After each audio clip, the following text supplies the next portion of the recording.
40 years of campus, hobby clubs, student mentoring, eco-friendly campus. KL, deemed to be university. Andhra Pradesh రాష్ట్ర Congress party అధ్యక్షురాలు శ్రీమతి షర్మిల గారు YSR Congress party పాలన గురించి, మా ప్రభుత్వ పనితీరు గురించి, గౌరవ మా ముఖ్యమంత్రి గారి గురించి వారు చేసిన విమర్శలు పూర్తిగా స్వార్థపూరితమైనటివే తప్ప చిత్తశుద్ధితో నిజాయితీగా మాట్లాడిన మాటలు కాదు. కేవలం రాజకీయ ప్రాబల్యం కోసం చేసిన ప్రయత్నమే. ఈ సందర్భంగా షర్మిల గారిని కూడా మేము కొన్ని ప్రశ్నలు అడగాల్సిన పరిస్థితి ఉంది.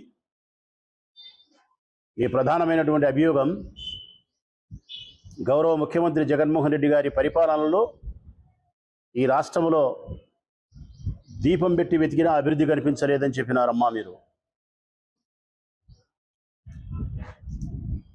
మీకు కనిపించలేదా అని అడుగుతా ఉన్నా నేను.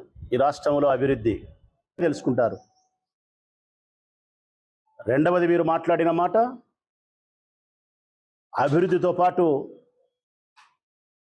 ప్రాంతీయ పార్టీలకు అధికారం ఇస్తే అహంకారం వస్తుందన్నారు. నేను ఎవరు వదిలిన బాణాన్ని కాదన్నారు మీరు. ఒకప్పుడు జగనన్న వదిలిన బాణాన్ని అన్నారు మీరు. నువ్వు జగనన్న చేతుల్లో ఉన్నంతసేపే పదునైన బాణానివి. జగనన్న చేతిలో నుంచి మరొకరి చేతులోకి పోయిన తర్వాత నీ బాణం పదును తగ్గుతుంది. సోనియమ్మ, రాహుల్ గాంధీ ఆడే నాటకంలో కీలుబొమ్మ అయిపోయినావు. ఎవరికో లాభం చేసేదానికి, ఎవరో ఆడిచ్చినట్టు ఆడడానికి ఈ రాష్ట్రానికి వచ్చినావు తెలంగాణ నుంచి. ఒక్క మాట అయితే ప్రజలకు స్పష్టంగా చెప్తా ఉన్నా, షర్మిలమ్మ గారికి కూడా చెప్తా ఉన్నా. ఈ ఆంధ్రప్రదేశ్ రాష్ట్రంలో ఏమాత్రమే కానీ ఉనికి లేదు కాంగ్రెస్ పార్టీకి. ఎందుకంటే ఈ రాష్ట్రాన్ని రెండు ముక్కలు చేసి, మా మనసును గుండెను రెండు భాగాలు చేసి, సంవత్సరం రోజులు రోడ్డు మీద తల్లులం పిల్లలం మేము ఉద్యమాలు చేస్తే కూడా కనికరం లేని సోనియమ్మ చీల్చి పారేసింది మమ్మల్ని. మా మనసును చంపేసింది ఆ రోజే మా మనసు చచ్చింది, కాంగ్రెస్ పార్టీ రాష్ట్రంలో చచ్చింది.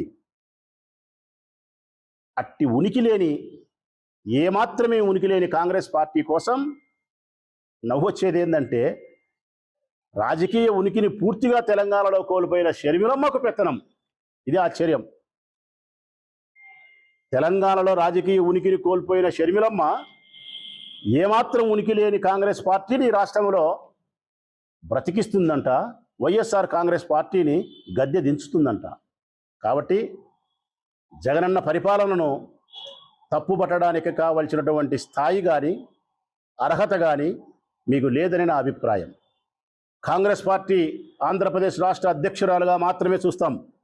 నేటి నుంచి రాజశేఖర రెడ్డి బిడ్డగా మేము చూడదలుచుకోలేదు. ఇక మీ అన్నను జైల్లో 16 నెలలు పెట్టింది. మీ అన్నను ఓడించేదాని కోసమే రాష్ట్రాన్ని రెండు ముక్కలు చేసింది.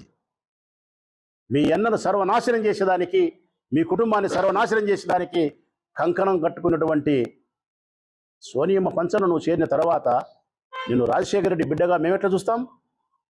సోనియమ్మ పెంపుడు కూతురుగా చూడాల్సి వస్తుంది ఇక నేటి నుంచి మేము. మరిన్ని వీడియోస్ కోసం ఛానల్ ని సబ్స్క్రైబ్ చేయండి. లేటెస్ట్ అప్డేట్స్ కోసం వాట్సాప్ ఛానల్ ని ఫాలో చేయండి. అండ్ లింక్ డిస్క్రిప్షన్ లో ఉంది.